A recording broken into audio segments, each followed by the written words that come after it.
Et donc, on va élever nos pensées vers Dieu notre Père, intelligence suprême et cause première de toutes choses, vers tous ces esprits élevés qui sont autour de la Terre pour nous aider, les humains, à progresser, à avancer, à passer cette transition entre un monde d'expiation et d'épreuve et un monde de régénération, ce qui nous demande à chacun de sortir un peu de nos habitudes, de travailler à notre réforme morale, de devenir meilleur,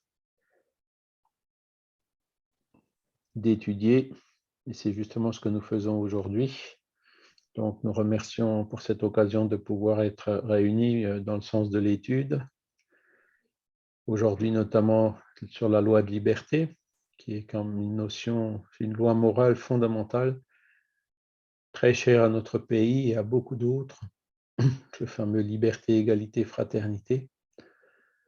Donc, qu'on va essayer de comprendre un peu mieux dans ses fondements, en accord avec les enseignements que nous ont apportés les esprits il y a 150 ans, il y a 160 ans même, grâce au travail d'Alan Kardec. Voilà, donc, allez, Philippe, hop.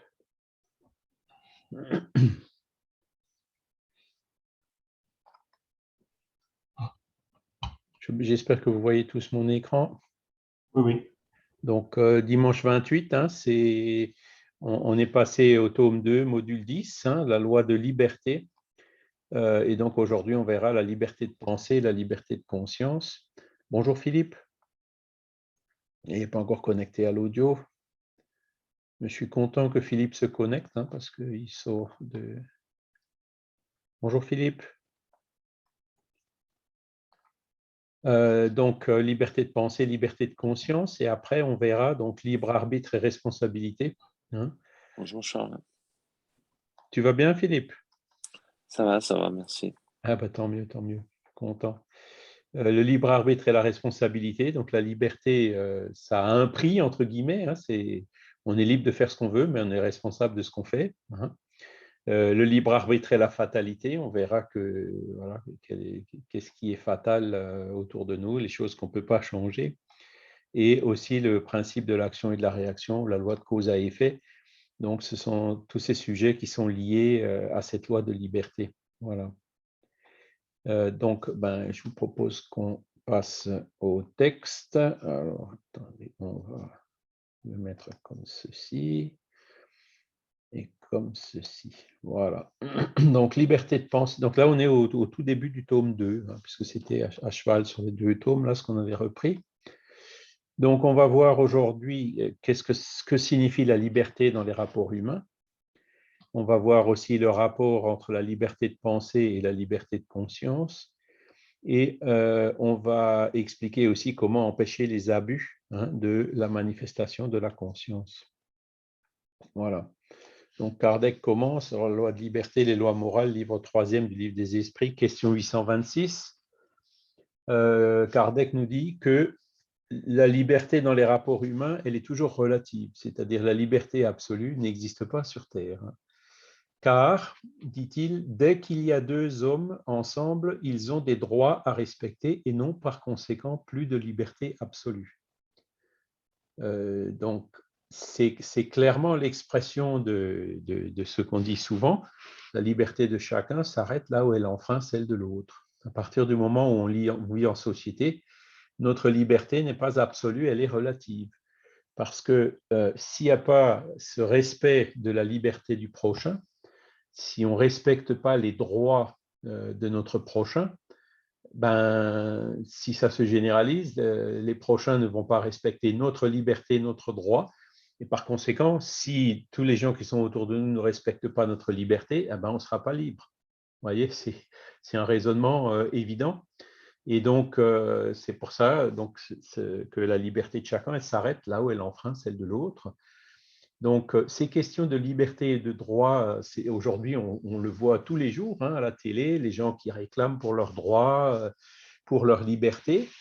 Donc, c'est légitime, hein, il ne faut pas se laisser faire, hein, il ne faut pas se laisser, comment dire, restreindre les droits, mais par contre, il faut être conscient que, là encore une fois, si on veut que nos droits soient respectés, il faut qu'on respecte les droits du prochain. Si nous, on ne respecte pas le droit du prochain, le prochain ne respectera pas nos droits à nous. Encore une fois, c'est un raisonnement qui paraît évident. Et c'est pour ça que cette liberté, il faut être bien conscient qu'elle n'est pas absolue. Et ces questions dont on parle aujourd'hui, ben, voilà, si quelqu'un abuse de sa liberté et met en péril la liberté des autres, par exemple en ayant des attitudes dangereuses, en roulant trop vite dans une ville, prendre le risque d'écraser des personnes ou des enfants, ben là, ça va trop loin. Vous voyez ce que je veux dire? Personne n'est libre de faire ça. Si quelqu'un était tout seul dans le désert, là, il serait absolument libre, il pourrait faire ce qu'il veut. Il mettrait peut-être sa propre vie en péril, ce qui n'est pas très bon non plus, puisque il y a aussi la loi de conservation. Il faut qu'on fasse attention à notre vie. Il ne faut pas prendre non plus de risques inconsidérés de mettre notre propre vie en péril. Mais donc, c'est là où on comprend que quand on vit en société, notre liberté, elle est relative, elle n'est pas absolue. Alors, aujourd'hui, il faut des lois. Et on nous limite les vitesses dans les villes, on respecte la propriété, il y a des lois qui nous protègent. Et pourquoi il y a ces lois qui nous protègent?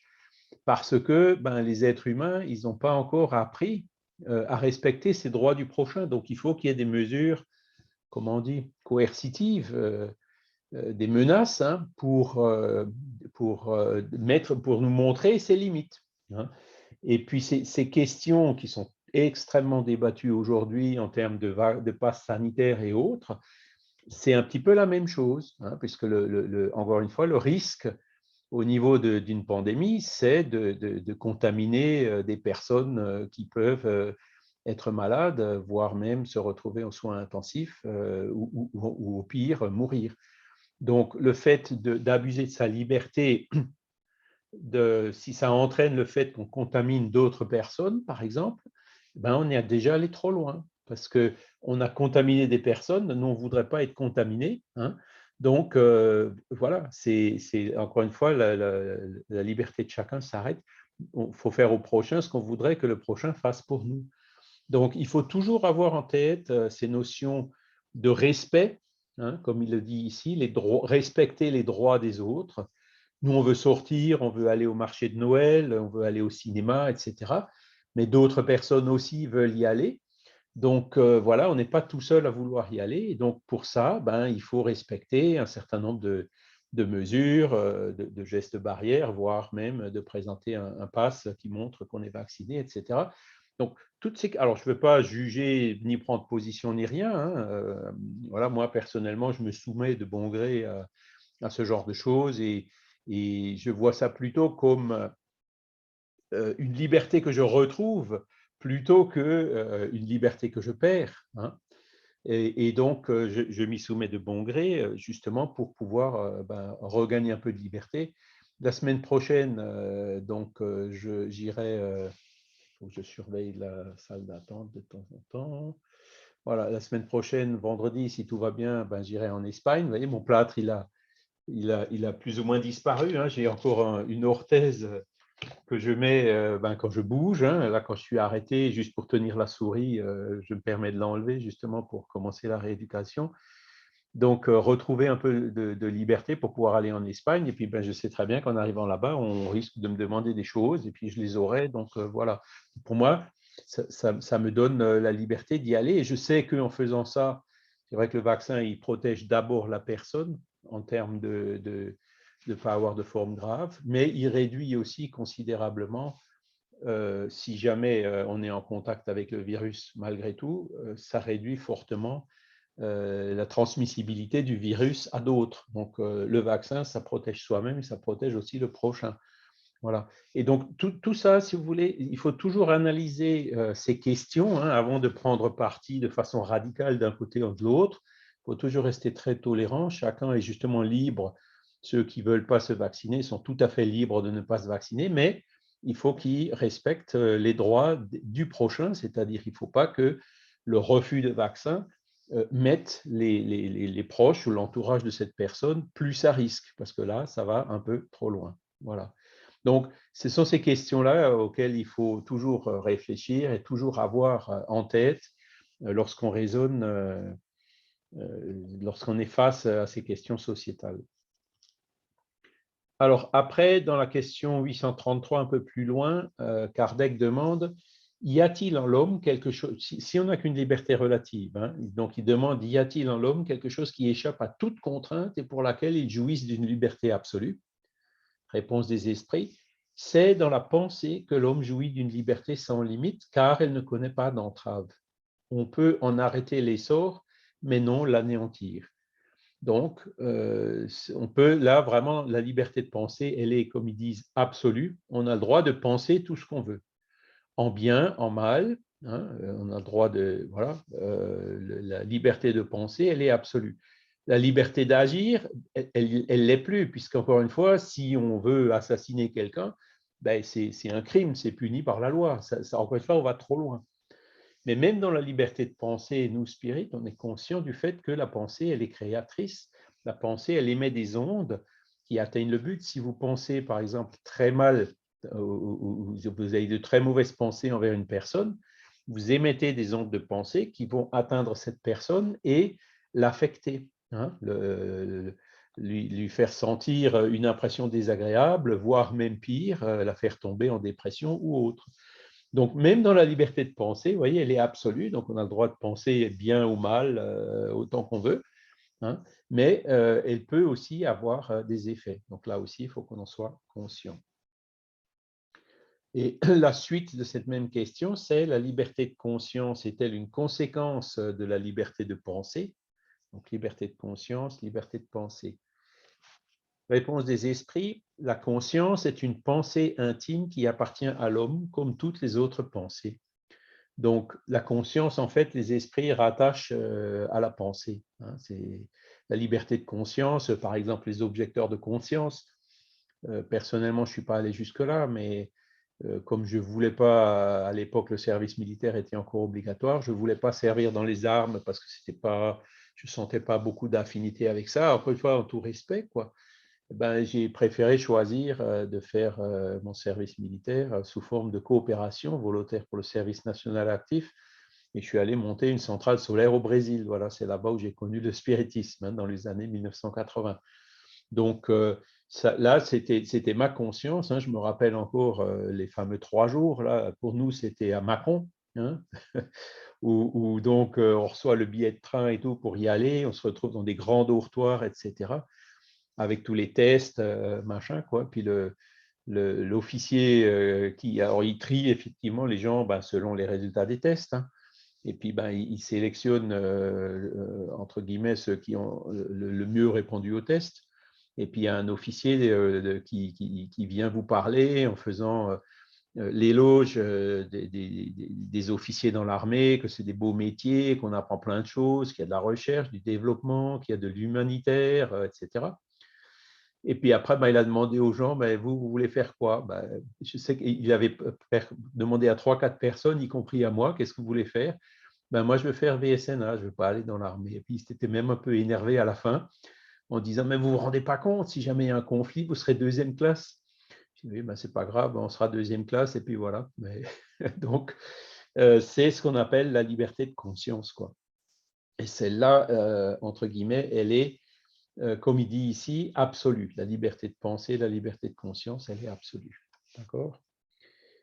Alors après, question, alors c'est la 841, donc toujours dans ce même chapitre sur la loi de liberté, Kardec il demande, doit-on par respect pour la liberté de conscience et la liberté de penser, hein, qui sont liées, laisser se propager des doctrines pernicieuses, ou bien peut-on, sans porter atteinte à cette liberté, chercher à ramener dans la voie de la vérité ceux qui sont égarés par de faux principes?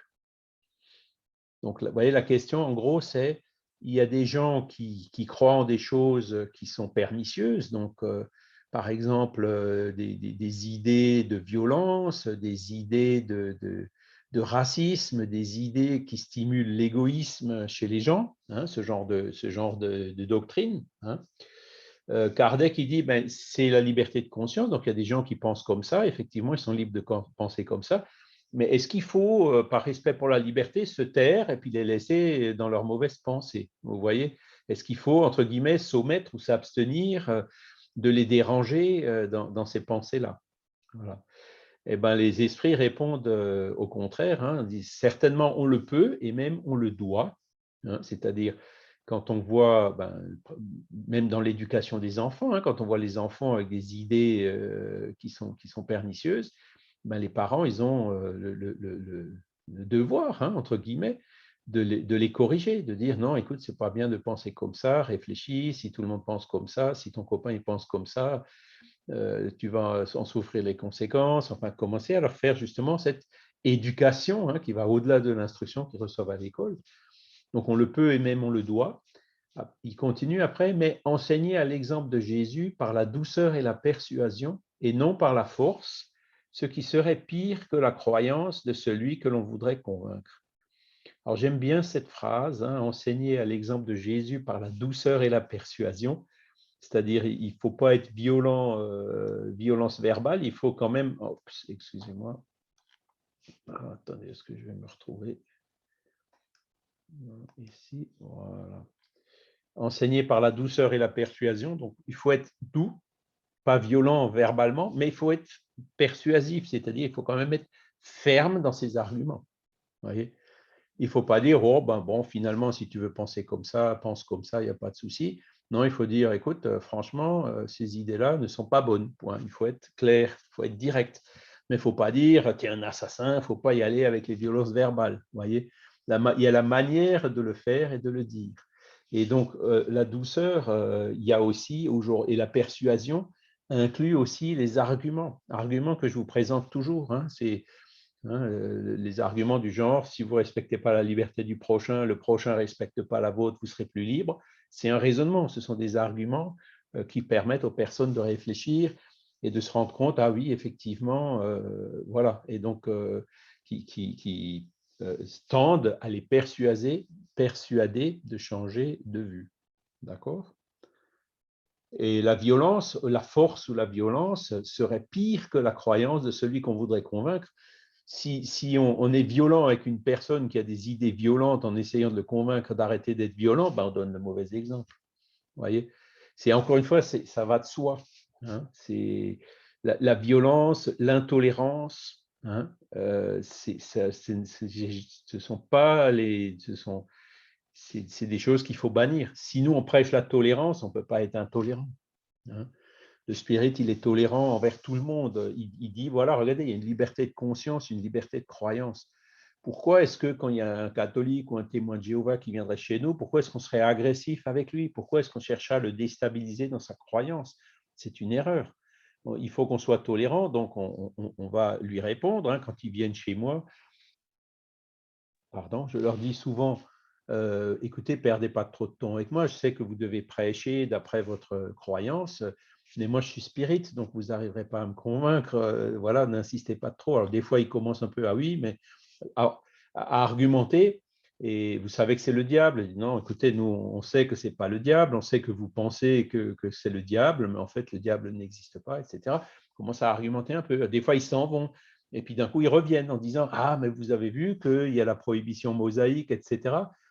Alors oui, oui, on connaît la prohibition mosaïque, mais ce que Moïse il a interdit, c'est l'abus de la médiumnité, l'exploitation vénale ou l'exploitation à des fins de prise de pouvoir, mais pas la médiumnité en soi, puisque regardez, Jésus était médium, etc., etc., etc. Donc, vous voyez, en étant poli et éduqué avec eux. Voilà, et donc, ce sont des frères qui ont des croyances.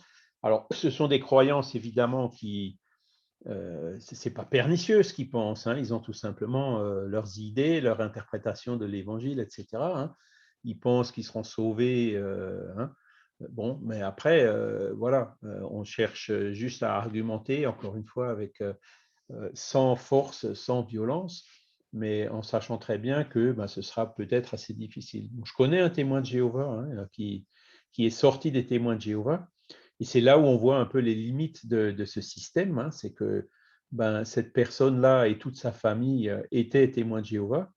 Et quand lui, il a commencé, il est monté en grade dans la hiérarchie, et quand il a commencé à poser des questions, etc., et qu'il a vu que les positions étaient vraiment sectaires et dogmatiques, et il a dit, ah non, attendez, stop, moi je ne voyais pas ça comme ça, donc je ne suis plus d'accord.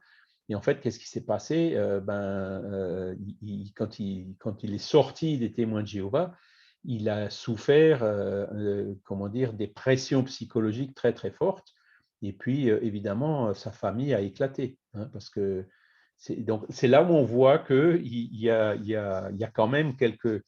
Voilà, les témoins de Jéhovah, en fait, ils ne nous feront jamais de mal. Par contre, dans des cas comme ça, les personnes, par exemple, qui veulent en sortir, c'est beaucoup plus difficile. Hein. Donc, en fait, c'est un peu dangereux uniquement pour eux-mêmes, mais pas pour les autres. Voilà.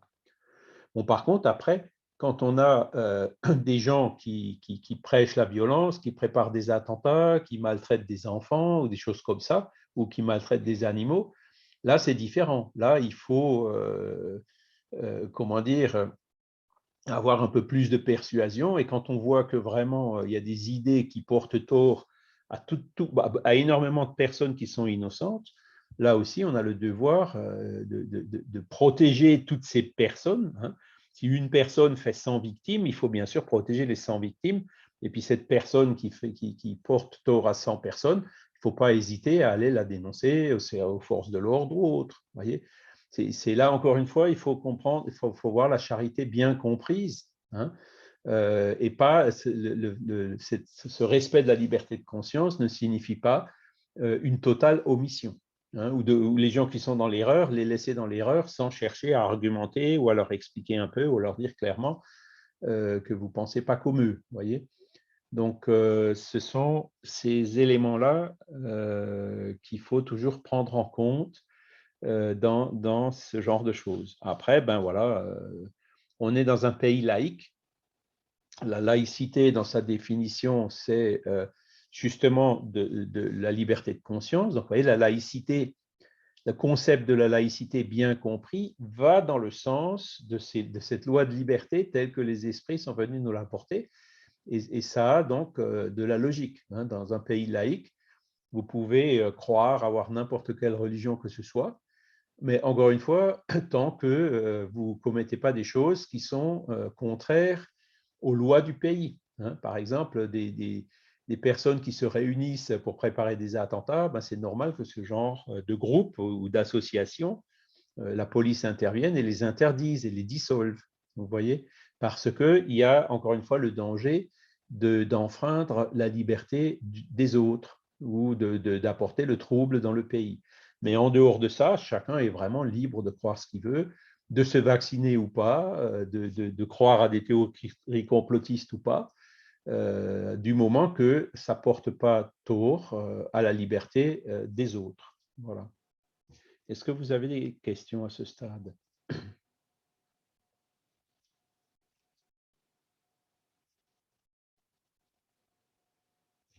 Je vais enfiler mon pull là parce qu'il fait un peu froid. Ou est-ce que c'est clair?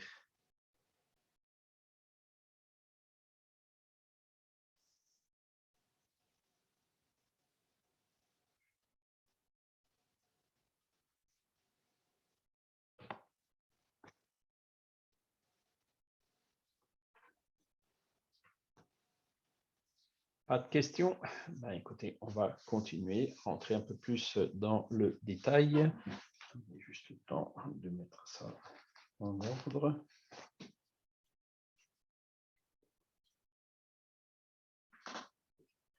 Voilà, je suis désolé, je suis encore un petit peu gauche avec ma main là.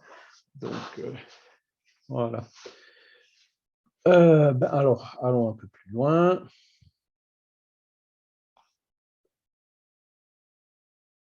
Voilà. Et donc, cette liberté, c'est aussi, donc on ne l'a pas dit, un des attributs fondamentaux de l'être humain. Hein. On peut poser la question, est-ce que les animaux sont libres? Hein? Est-ce que les animaux, ils ont une liberté de conscience? je dirais, rudimentaires, mais comme comment dire, les instincts dominent encore chez les animaux, par définition, l'animal, il n'est pas vraiment libre de suivre son instinct ou pas, il le suit. Hein. Et on le voit tous les jours, hein. L'instinct de conservation, l'instinct de reproduction chez les animaux, même avec de l'éducation, on n'arrive pas ou difficilement à le réfréner ou à l'arrêter. Hein.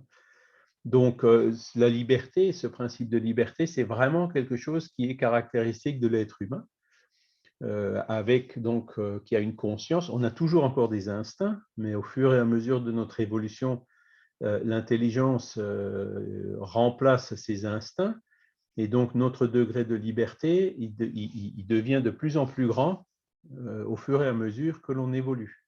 D'accord? Donc, c'est un attribut de l'être humain. Hein. Les animaux n'ont pas, ils ne sont pas libres, ou disons, il y a des animaux évidemment comme les animaux domestiques, les chiens, les chats, les chevaux ou autres, hein, qui commencent déjà à montrer des signes d'évolution au-delà des instincts, hein, voilà. Et donc, mais c'est de loin pas au même degré que ce qu'on peut trouver chez l'être humain. D'accord? Et donc, cette première phrase, voilà, l'homme est par nature maître de lui-même, c'est-à-dire qu'il a le droit de faire tout ce qu'il croit convenable ou nécessaire à la conservation ou au développement de sa vie. Cependant, encore une fois, la liberté n'est pas absolue et ne pourrait l'être par la simple raison que l'homme, vivant en société, doit respecter ce même droit en chacun de ses semblables. Donc la liberté ne va que avec le respect, ne va que avec cette discipline. Hein. Elle n'est pas absolue, on n'est pas libre de faire tout ce qu'on veut à partir du moment où on vit en société. On n'est pas libre de faire du bruit la nuit quand il y a des gens qui dorment, et ainsi de suite, quoi. Vous voyez, c'est typiquement le genre de choses qui est couvert par les lois. Voilà. Donc, pour jouir d'une liberté absolue, ben, c'est l'ermite dans le désert. Hein. Donc, lui, évidemment, il peut faire ce qu'il veut puisqu'il ne dérange personne là où il est. Hein. Mais, bon, est-ce qu'en tant qu'ermite dans le désert, on pourra évoluer? Est-ce qu'on pourra aller à l'école? Ben non, on ne peut pas. Est-ce qu'on peut partager des choses? Est-ce qu'on peut monter un foyer, avoir des enfants? Non, on ne peut pas. Vous voyez? Donc, être ermite dans le désert, certes, ça peut se faire pour une vie ou une autre, hein, mais en général, ce n'est pas le cas. Donc, notre liberté, on réclame pour notre liberté nos droits, on les défend, mais il faut être conscient, encore une fois, de ses limites. Voilà. Pour progresser, nous avons besoin les uns des autres. Hein, c'est qu'avec le contact des autres qu'on évolue. Il y a ces droits réciproques, par conséquent, donc, qui sont à respecter. Hein. Et puis, le préjudice qu'on cause aux autres, non seulement les autres peuvent aussi nous causer des préjudices, mais en plus, il y a la loi de cause à effet. Quand on fait le mal à quelqu'un, ben forcément, tôt ou tard, la loi de cause à effet fera que ben, il faudra que quelque part, faut prendre le RER. Hein, je ne sais pas si vous vous rappelez du RER, le repentir, l'expiation et la réparation. Hein, et c'est comme ça qu'on arrive à réparer ou à effacer les mauvaises choses qu'on a pu faire.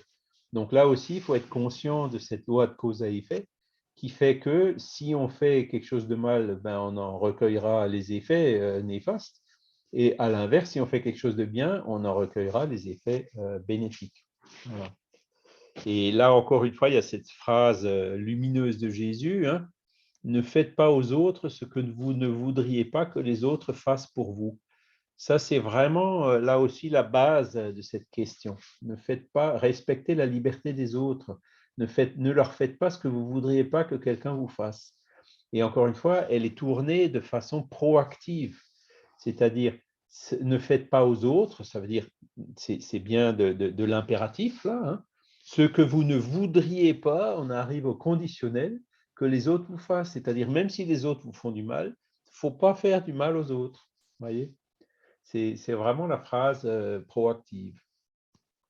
Parce que bon, il y a des variantes qu'on retrouve dans le fond de toutes les religions, mais ça, c'est vraiment la version la plus forte, quoi, celle qui est vraiment, si chacun met ça en pratique, dans sa vie, eh ben, on sera dans un monde heureux. Il n'y aurait plus de vol, il n'y aurait plus d'abus, il y aurait plus rien. On est bien d'accord. Hein, cette phrase bien comprise, ben, on est dans un monde de régénération, voire même plus haut. Hein. Et ça va encore une fois dans ce respect de la liberté, des droits des autres. Voilà. C'est donc, comme ils disent ici, la règle d'or qui établit les limites de notre liberté et nous indique comment on peut vivre en société, en harmonie, en fraternité, etc.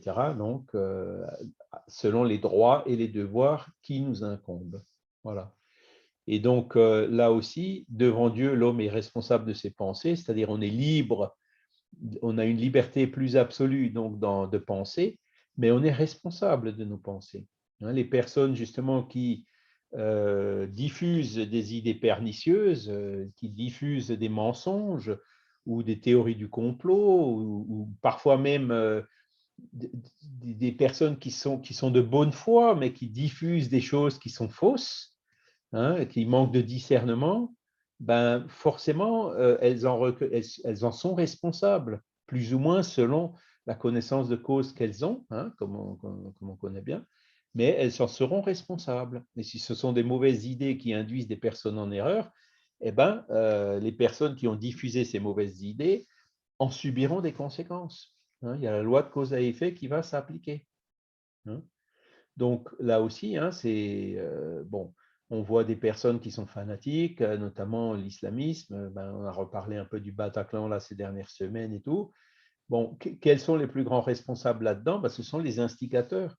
Le pauvre type qui est complètement dominé, qui va là, prend sa Kalachnikov et tire comme un fou sans vraiment savoir ce qu'il fait, parce qu'il a été fanatisé, parce qu'il a été hypnotisé et tout, il sera forcément moins responsable que celui qui l'a poussé à faire ça, que celui qui l'a hypnotisé, celui qui l'a fanatisé. Voyez.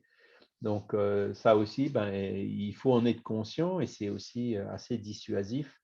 Je dirais, ça nous dissuade de propager des idées qui sont fausses et à faire attention à ce qu'on diffuse et à ce qu'on divulgue. Et dans le spiritisme, c'est pareil. Bon, il y a des questions, par exemple, Kardec qui disait, est-ce qu'il faut donner de la publicité des communications médiumniques? Est-ce qu'on peut vraiment publier toutes les communications médiumniques? Ben, il dit clairement, non, il faut d'abord les passer au crible du bon sens et de la raison, et si possible, ne publier que ce qui est bon, et pas ce qui est mauvais ou faux, parce que le fait de publier des messages médiumniques sans queue ni tête ou manifestement contraires au bon sens et à la raison, ça portera préjudice à la spiritualisation des personnes. On dit, oh, regardez, tout ça, ça ne veut rien dire, etc. Et les personnes s'en éloigneront. Là aussi, il y a une responsabilité. Il faut qu'on fasse attention à ce qu'on dit et à ce qu'on publie. Voilà. La loi de liberté est bien comprise quand nous apprenons à faire le lien entre la liberté de penser et la liberté de conscience. Hein. Nous savons que la liberté de penser est entière chez l'être humain. Hein. C'est dans la pensée qu'on jouit de cette liberté. S'envolant avec les ailes de la pensée, l'esprit reflète ses propres idées et les idées des esprits avec lesquels il a des affinités dans des processus naturels de syntonie. Et qui dit syntonie dit toujours on peut être en syntonie avec le bien comme on peut être en syntonie avec le moins bien. Hein. Et donc, il faut là aussi regarder dans quel cercle on rentre. Est-ce que c'est un cercle vicieux? Est-ce que c'est un cercle bénéfique? Est-ce que c'est positif ou est-ce que c'est négatif? Parce que là aussi, c'est nous qui décidons. Nous, on est libre d'adhérer ou pas à une idée ou à une pensée. Hein. Voilà. Après, ben, il parle des êtres primitifs. Hein. L'esprit, entre guillemets, se manifeste sous les formes de l'instinct, force de l'instinct. Donc, ben, il y a 20 000 ans, effectivement, on était plus dominé par l'instinct que par la conscience. Hein.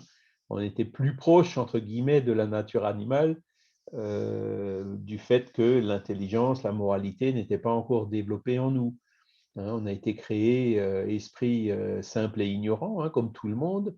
Et donc, notre évolution, aussi bien intellectuelle que morale, n'a pas encore eu lieu. Donc, on était quand même assez proche de l'instinct. C'était un peu la loi du plus fort, même s'il y avait déjà, comment dire, les premiers signes d'évolution qui apparaissaient. Voilà. Alors, il y a les forces de l'instinct. Parmi les êtres humains, hein. L'esprit, elle se manifeste entre les illusions qui assaillent l'intelligence, et parmi les esprits perfectionnés, elle se révèle comme un précieux diamant que reflète la gloire divine. Voilà. Donc, vous voyez, parmi les humains, elle se manifeste entre les illusions qui assaillent l'intelligence. Donc, on parle d'illusions, ben, c'est encore une fois des erreurs, c'est des choses qui n'ont pas de réalité. Ou alors, ce sont des sophismes, des raisonnements justes qui partent d'une prémisse qui est fausse. Et c'est là où il faut justement utiliser ce bon sens, cette raison, l'intelligence qui se développe peu à peu, pour passer au crible de la raison, le fameux filtre socratique dont on parlait aussi récemment. Il ne faut pas hésiter à l'appliquer pour ne pas rentrer dans tout et n'importe quoi, pour ne pas croire à tout ce qu'on nous raconte, surtout aujourd'hui, hein, où l'information circule à une vitesse faramineuse. C'est extrêmement important pour nous d'être très vigilants, d'appliquer ce filtre. Hein. Est-ce que c'est vrai? Bon, s'il y a des doutes sur la véracité de ce qu'on voit, eh ben, il faut, entre guillemets, mettre de côté. Est-ce que c'est bon? Hein, si c'est franchement mauvais, ben là, pareil, il faut l'exclure. Ou est-ce que c'est opportun pour le moment? Hein?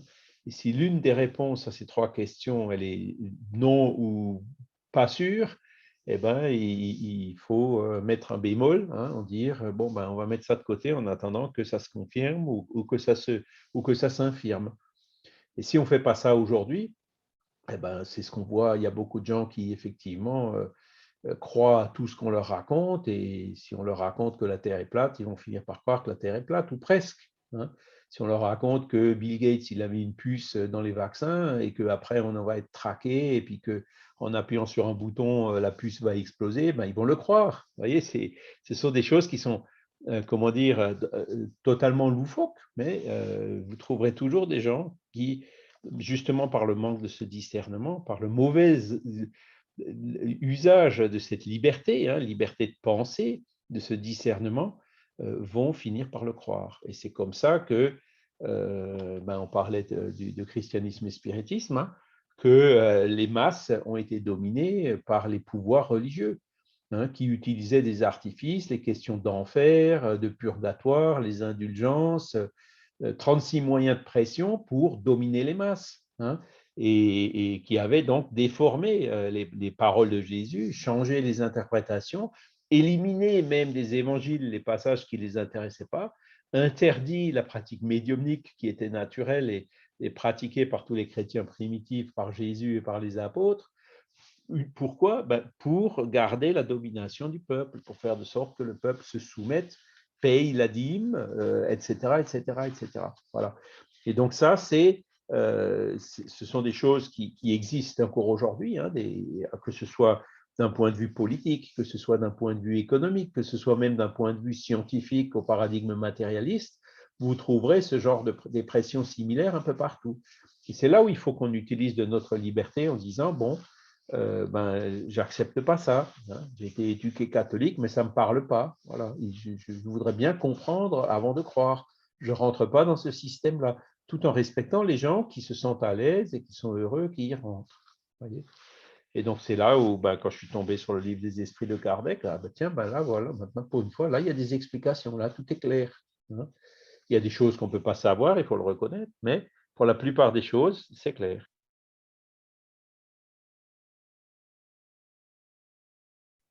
Le raisonnement, il est là pour expliquer pourquoi, ben, c'est cette loi de liberté, avec les explications là que j'essaye de vous transmettre aujourd'hui, ben, on peut comprendre pourquoi la liberté n'est pas absolue. Voilà, c'est par le raisonnement qu'on y arrive. Hein. Ce n'est pas uniquement je te dis que c'est comme ça, point, tu dois y croire. Ce n'est pas l'approche dogmatique religieuse d'antan. Le spiritisme, encore une fois, encourage l'autonomie, encourage les personnes de réfléchir par elles-mêmes, d'avoir des bases, d'avoir, entre guillemets, cet enseignement qui permet justement, qui donne cette autonomie par la connaissance. Hein. Et donc, le spiritisme, il est totalement à l'inverse de cette approche hétéronome qui était celle des religieux traditionnels pendant plus d'un millénaire, qui était celle, bien sûr, aussi encouragée par les rois ou les empereurs, hein, tous ces systèmes autoritaires et dictatoriaux. Hein. Non, le spiritisme encourage au contraire l'autonomie, l'intelligence, la réflexion et donc, par voie de conséquence, la liberté. Voilà. Parmi les esprits perfectionnés, elle se révèle comme un précieux diamant qui reflète la gloire divine. Effectivement, les bons esprits, les guides spirituels, les êtres de lumière que les expérienceurs de EMI voient, avec cet amour pur et inconditionnel. Donc voilà comment ces esprits-là utilisent leur liberté. Ils utilisent leur liberté purement et exclusivement pour faire le bien, pour émettre cet amour inconditionnel, qui est par exemple celui que notre guide spirituel, chacun de nous, nous porte. Il est là pour nous aider. Il a un amour inconditionnel pour nous. Voilà. Et il fait ça de façon libre. Il ne fait pas ça parce qu'il est obligé de le faire.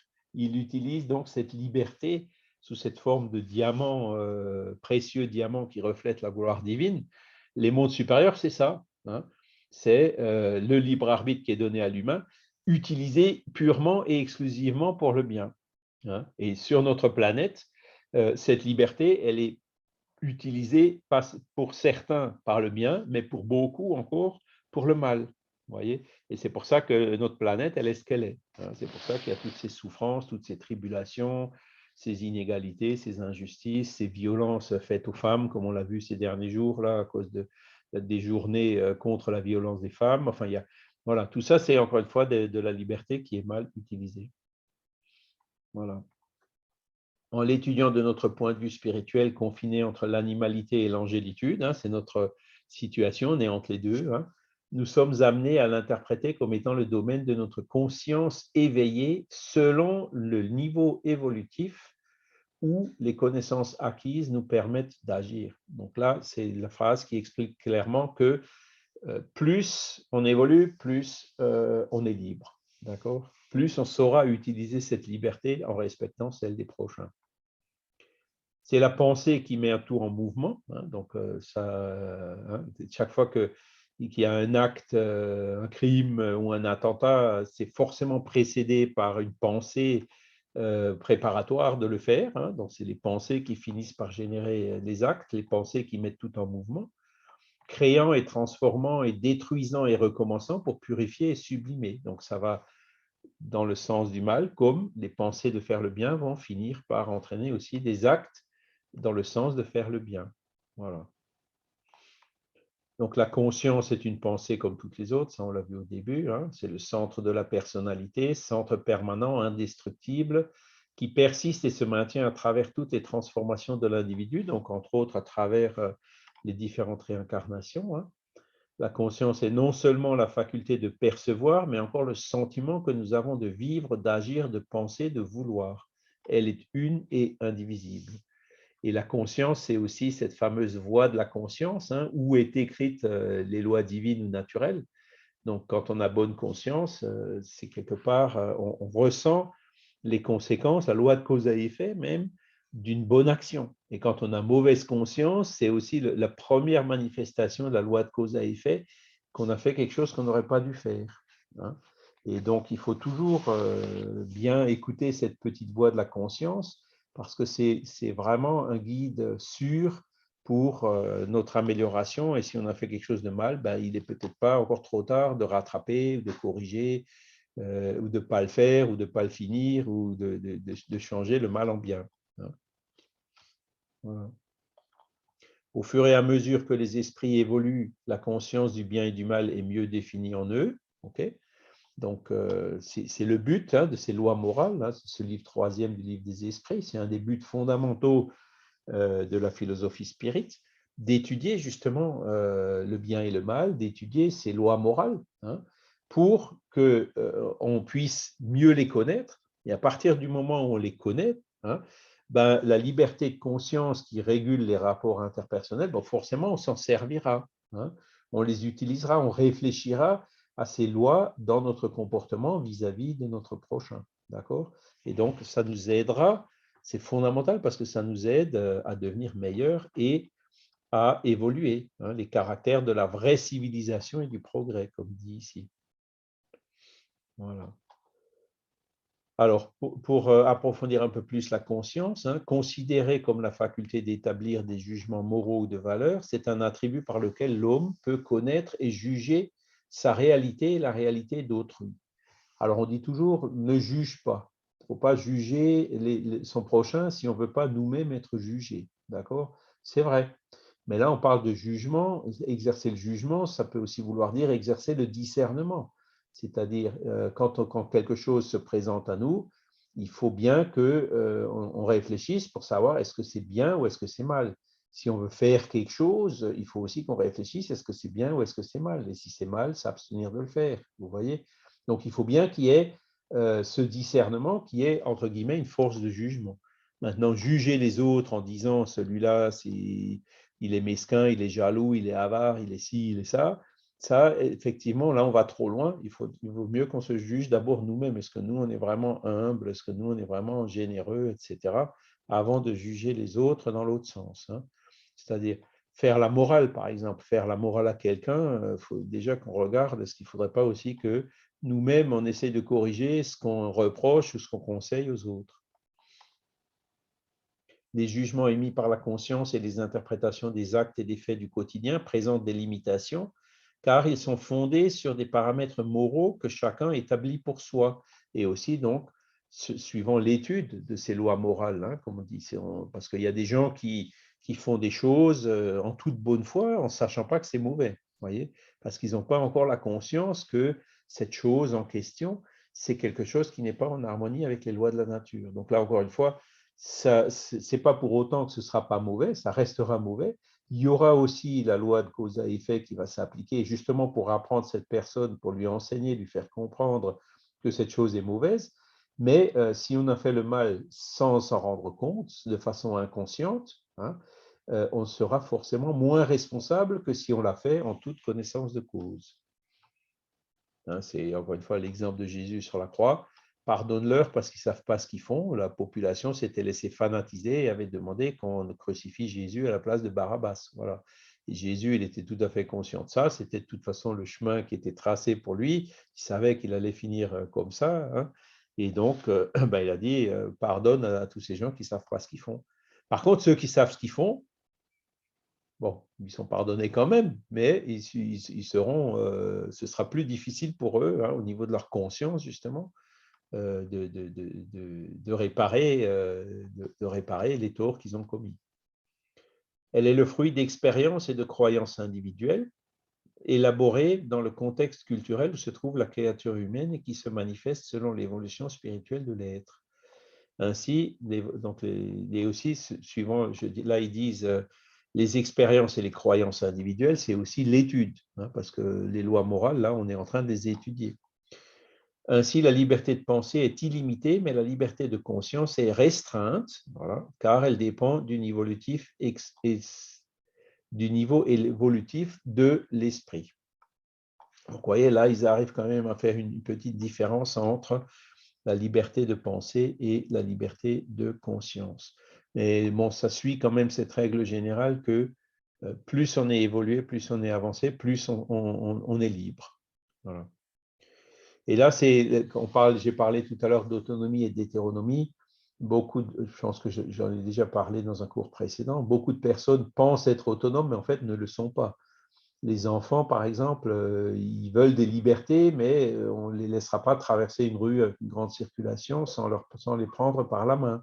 Voyez, on leur donnera de l'autonomie quand ils seront dans un parc avec des portes, un environnement sécurisé, suivant des normes où ils ne peuvent pas se cogner sur des objets anguleux ou se couper ou se coincer les doigts, etc. Donc là, on leur donnera l'autonomie. Mais sinon, on ne leur donne pas. Et nous, ben, on n'est pas autre chose que de grands enfants. Il y a beaucoup d'adultes qui pensent être autonomes, qui pensent tout savoir et qui en fait ne savent pas. Hein, c'est encore une fois qu'ils vont faire beaucoup de bêtises sans en avoir forcément vraiment conscience. D'accord? Et qui en subiront les conséquences, et c'est comme ça qu'ils apprendront, c'est comme ça qu'ils évolueront. L'évolution, souvent, se fait par l'erreur. C'est quand on fait une erreur qu'on subit les conséquences, hein.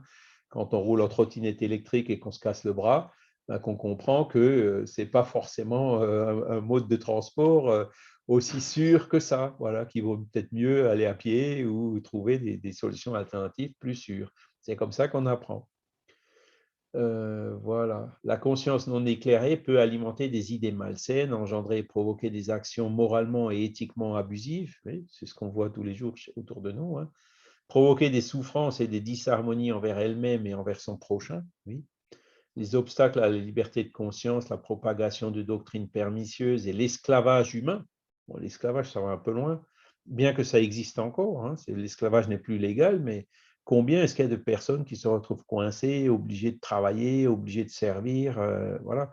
L'esclavage humain existe encore sous des formes un peu plus cachées, quoi. Hein. Sont des exemples de déviations provoquées par des esprits imparfaits dominés par l'orgueil et l'égoïsme. Hein. Nous devons agir avec précaution en condamnant les actions. Donc, il faut les condamner, mais encore une fois, avec douceur et persuasion, avec précaution, hein, afin de ne pas enfreindre la liberté de conscience. Voilà.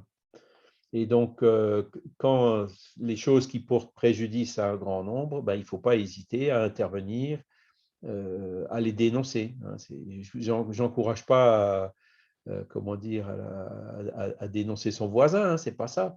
Mais encore une fois, si c'est que entre le voisin et nous, ben il faut qu'on aille s'expliquer avec lui. C'est pas la peine d'aller le crier sur les toits. Mais quand c'est vraiment un voisin qui porte tort à plein d'autres voisins ou à tout le quartier, ben là, il faut pas hésiter, encore une fois, à prendre des actions plus fortes pour que ça cesse. Voilà. Et aussi, ben, dès que possible, nous pouvons et même devons essayer de ramener sur le chemin de la vérité ceux qui en ont dévié par cette douceur et cette persuasion. Donc, l'enseignement oral de dire, écoute, ce que tu fais, c'est pas bien. La personne, même l'enfant, hein, ne va pas forcément y croire tout de suite, hein, même si avec la plus grande persuasion. Ne mets pas ton doigt sur la plaque du four parce que tu peux te brûler. Tant qu'il n'aura pas mis le doigt dessus et qu'il ne se sera pas brûlé, ben, il ne le croira pas forcément. Et ça, c'est aussi comme ça. Mais le jour où il se brûle, il se dira, ah ben c'est vrai, papa ou maman me l'avait dit. Et ça, c'est avec les enfants, mais c'est aussi comme ça avec les adultes. Effectivement, on m'avait prévenu qu'il ne fallait pas faire ça. Voilà, on m'avait prévenu que les trottinettes électriques étaient dangereuses, étaient casse-gueule. Voilà. J'exagère un peu, mais bon, c'est vraiment les exemples récents et ça montre que voilà, ça arrive à tout le monde. Hein, voilà. Donc, il faut qu'on soit attentif à ces choses-là. Et donc, les esprits supérieurs, ils précisent, et ça c'est aussi une très belle phrase, s'il y a quelque chose qu'il soit permis d'imposer, c'est le bien et la fraternité. Mais nous ne croyons pas que le moyen de les faire admettre soit d'agir avec violence parce que la conviction ne s'impose pas. Et donc, là, encore une fois, le bien et la fraternité, la meilleure manière de l'enseigner, et même la meilleure manière de convaincre les autres, c'est de donner l'exemple. Prêcher, c'est bien, mais donner l'exemple, c'est mieux. Hein. Faites ce que je dis, mais ne faites pas ce que je fais, ça a un effet opposé, complètement inverse. Hein. Donc, l'exemple qu'on donne, c'est fondamental. Et ça, c'est aussi quelque chose qu'il faut observer autour de nous. Hein. Une personne qui prêche, mais qui ensuite tombe dans des excès et des travers, bon, on peut mettre en doute quand même la qualité de sa prêche parce que ben, la personne ne donne pas l'exemple. Voilà. Et pour le spiritisme, c'est pareil. On se dit spirit. Le spirit, c'est hors la charité, point de salut. Si on est égoïste, violent, dur, intolérant, etc., ben, les gens vont finir par croire. Ah ben, et puis, ça m'est arrivé. Hein. J'ai vu des dirigeants spirites qui, de temps en temps, ben voilà, on a tous des défauts, hein, se laisser aller. Et puis, des gens nouveaux qui arrivent en disant, punaise, ce type-là, ça fait 30 ans qu'il est spirit, 30 ans de spiritisme pour en arriver là. Le spiritisme, ça ne m'intéresse pas, et puis elles s'en vont. J'ai connu ça. Hein, donc, voilà. C'est encore une fois donner le mauvais exemple qui peut même faire perdre à des personnes qui pourtant pourraient être prêtes à adhérer à quelque chose dans le bénéfice, dans l'intérêt de leur propre évolution, passer à côté à cause des mauvais exemples donnés par des dirigeants. Voilà. Après, il y a aussi une question des lois. Hein, donc, on parle de l'esclavage, là, encore une fois. Bon, les lois humaines, ne sont pas toujours forcément ajustées aux lois divines. Hein. Les lois humaines, par exemple, de protection de la propriété, de protection de l'enfance, etc., sont toutes des bonnes lois, hein, qui vont dans le sens, justement, de faire respecter cette loi de liberté, de faire respecter la propriété, etc., vont dans le bon sens. Par contre, il y a encore aujourd'hui des lois humaines qui ne sont pas bonnes. Hein, et un exemple qui me vient comme ça dans la tête, c'est que en France et dans beaucoup de pays européens, l'avortement est légal. Et l'euthanasie, dans certains pays, est légale aussi. Est-ce que l'avortement ou l'euthanasie sont conformes à la loi divine ou aux lois naturelles? C'est là où on peut commencer à se poser des questions. Et le spiritisme montre clairement que non. Donc là, typiquement, ce sont des choses, il y avait des lois qui autorisaient l'esclavage, aujourd'hui il y a même des lois économiques, hein, les lois qui autorisent la spéculation, ce genre de choses. Est-ce que c'est vraiment quelque chose de bien? Eh bien, encore une fois, on peut en douter. Voyez. Mais avec le temps, hein, et par la pression justement populaire qui doit être la nôtre, eh ben, les lois humaines, avec l'évolution de l'humanité, finiront par se rapprocher, par s'ajuster aux lois divines. Et à partir du moment où tout le monde aura compris ça, ben, il n'y aura plus besoin de lois. Dans les mondes supérieurs, il n'y a certainement plus de lois, puisque les esprits à ce niveau d'évolution vont respecter naturellement, sans qu'ils y soient obligés par une loi, hein, ces lois naturelles ou ces lois divines. Voilà. Malgré la souffrance qui existe sur la planète, oui, l'humanité a manifestement progressé. On le voit par la préoccupation mondiale pour valoriser la paix entre les peuples et les individus. Hein. Donc, c'est vrai, de siècle en siècle, l'homme rencontre moins de difficultés pour penser sans entrave. Chaque nouvelle génération trouve de plus amples garanties individuelles de l'inviolabilité de son fort intérieur. Dans les dissensions religieuses, les flammes des bûchers ont été remplacées par les lumières de l'élucidation. Dans la catéchèse philosophique ou politique, nous pouvons être certains qu'à l'avenir, on cherchera davantage à employer la force de la persuasion que l'imposition par la force. Voilà. Donc, on se dirige clairement dans ce sens-là. Donc, on voit les réactions, justement, qui enfreignent la liberté de la presse, par exemple, des journalistes, hein, dans certains pays, hein, où on entend beaucoup parler de ça. Mais là aussi, encore une fois, le journal qui incite à la violence ou à la haine, vous voyez, les propos haineux ou racistes sont interdits. Hein. Les réseaux sociaux sont obligés, même s'ils n'y arrivent pas dans la réalité, de les supprimer, de ne pas les laisser. Les mensonges manifestes, hein, avérés, que Trump, le président américain, avait commis, lui ont valu d'être banni de ces réseaux-là. Et qu'est-ce qu'il fait en fait? C'est là où c'est pas toujours aussi facile. Il est en train de faire un système comment dire, de réseau social à lui, ou donc, voilà. Mais forcément, à force de propager des mensonges et des choses qui sont négatives, il en prend la responsabilité, il en subira les conséquences.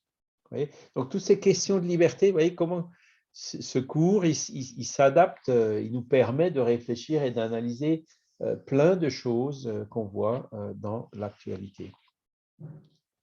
Alors, je trouve bien silencieux aujourd'hui. Est-ce que vous avez des questions? N'hésitez pas. Si on arrive tout doucement vers la fin.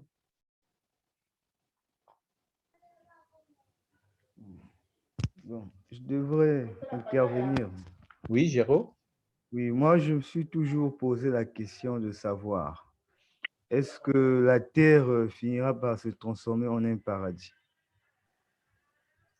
Oui, mais ça mettra du temps encore.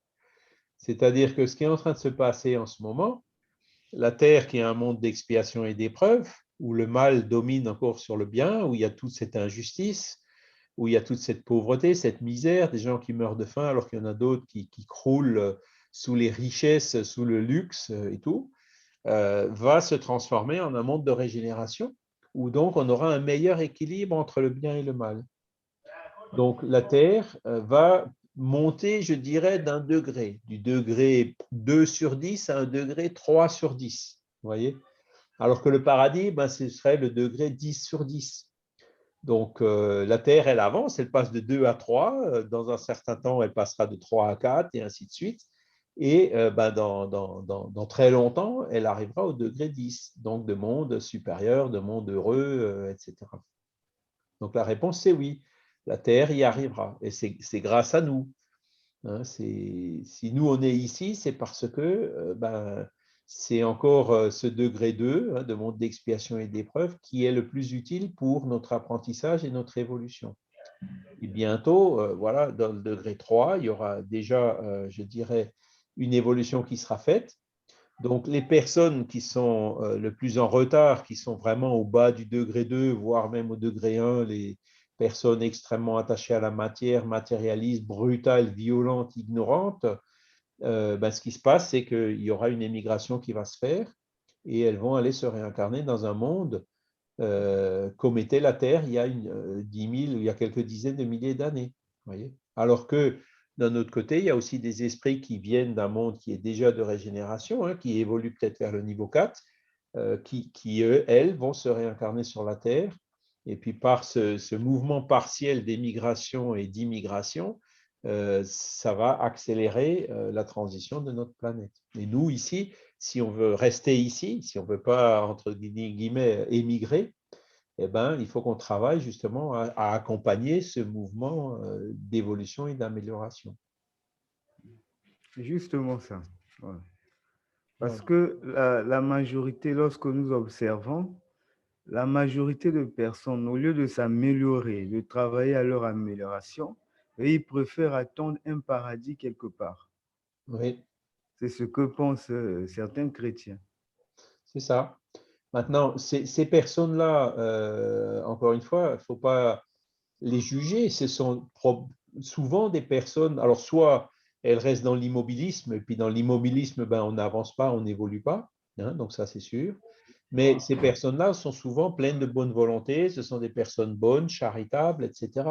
Elles adhèrent alors, aux idées chrétiennes, qui est quand même, comme on l'a vu, ne faites pas aux autres ce que vous ne voudriez pas faire qu'on fasse pour vous. Si elles y adhèrent par la foi, sans être obligées de comprendre, et qu'elles le mettent en pratique, eh ben, c'est tant mieux. Vous voyez, Oui, faut pas tous ne sont pas mauvais. oui, oui. Mais cela dit, la personne qui reste dans l'immobilisme ou dans l'attente que les choses tombent du ciel, forcément, elle évoluera moins vite que celle qui fait des efforts pour s'améliorer. Okay. Parce que dans certaines églises, on contraint souvent les adeptes. Oui. Puisqu'il y a une des églises à côté de chez moi où le pasteur dit aux adeptes, non, venez payer pour le parfum de Jésus, j'irai acheter le parfum de Jésus. Oui. Ça, c'est effectivement, on retombe dans ces méthodes hétéronomes qui étaient celles des religions traditionnelles, même le catholicisme, avec les indulgences et tout ça, pendant tout le Moyen Âge, et qui existent d'ailleurs encore aujourd'hui. Et aujourd'hui, effectivement, vous avez certaines églises évangéliques qui sont clairement à but lucratif, où les pasteurs cherchent à exploiter les gens en leur vendant des miracles. Non, si vous payez, vous serez sauvés, vous irez au paradis. Ça, c'est entre guillemets, ça revient à tromper les personnes. Parce que aller au paradis, ce n'est pas une question d'argent, c'est une question d'amélioration personnelle. Vous voyez? Et donc, le pasteur, lui, c'est du gagnant-gagnant. Lui, il s'enrichit, il berce cette illusion chez les personnes. Donc, forcément, c'est lui qui sera responsable, en fait, de ces tromperies. C'est Et les compris. vendeurs de miracles, comme je dis. Non, non, tu es malade, viens ici, paye, et puis et tu seras guéri. Non, non, ce n'est pas comme ça que ça marche.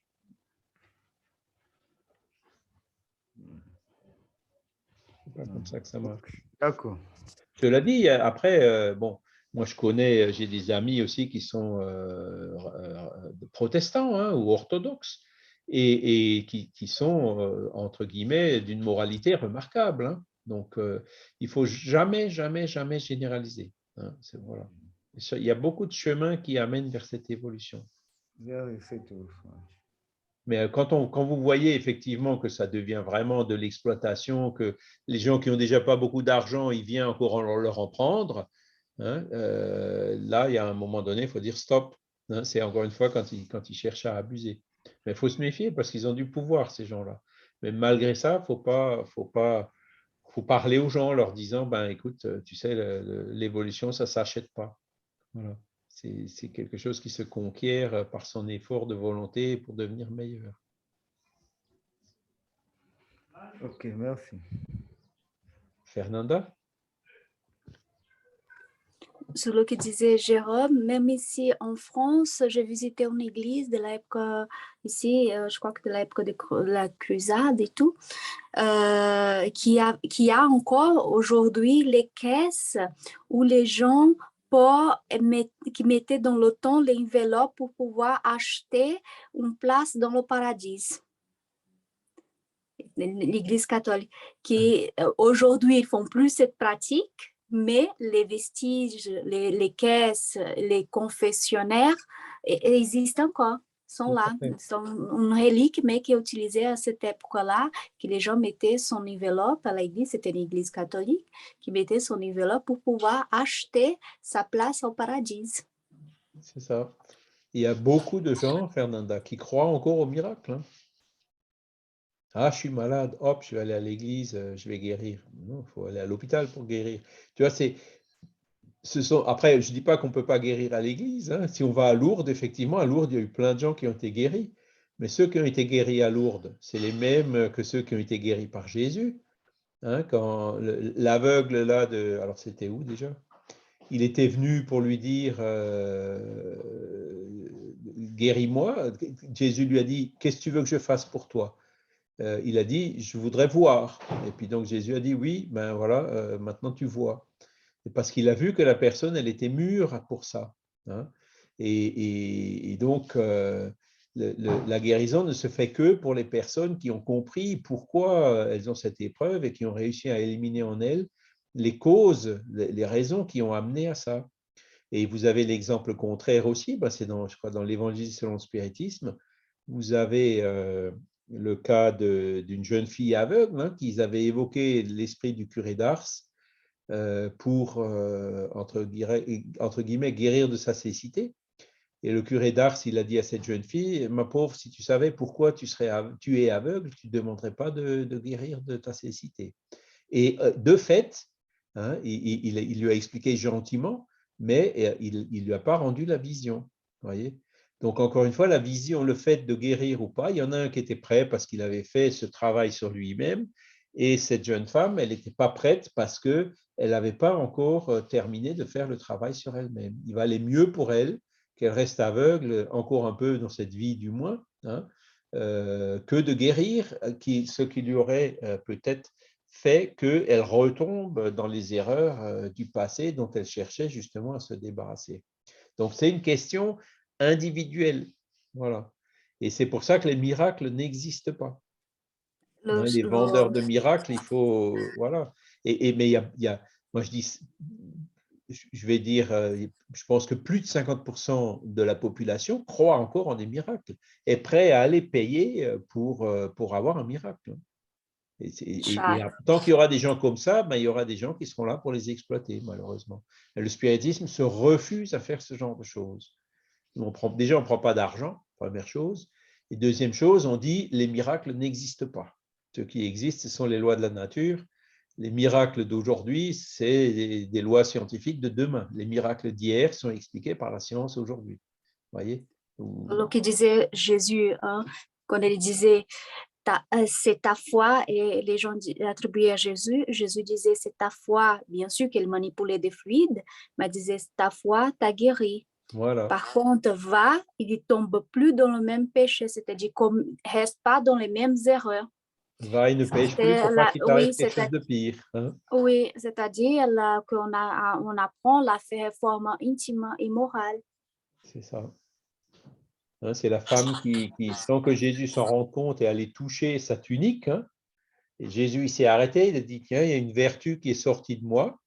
Et puis, alors que cette femme, il ne l'avait même pas vue. Hein, en fait, c'était là aussi, c'est sa foi qui l'avait guéri.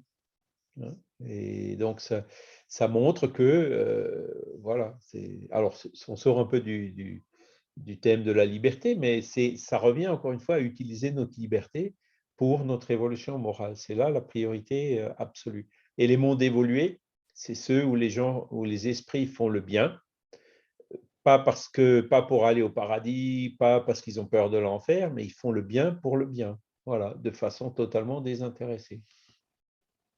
Et c'est ça le chemin, la route qu'on doit s'efforcer à suivre.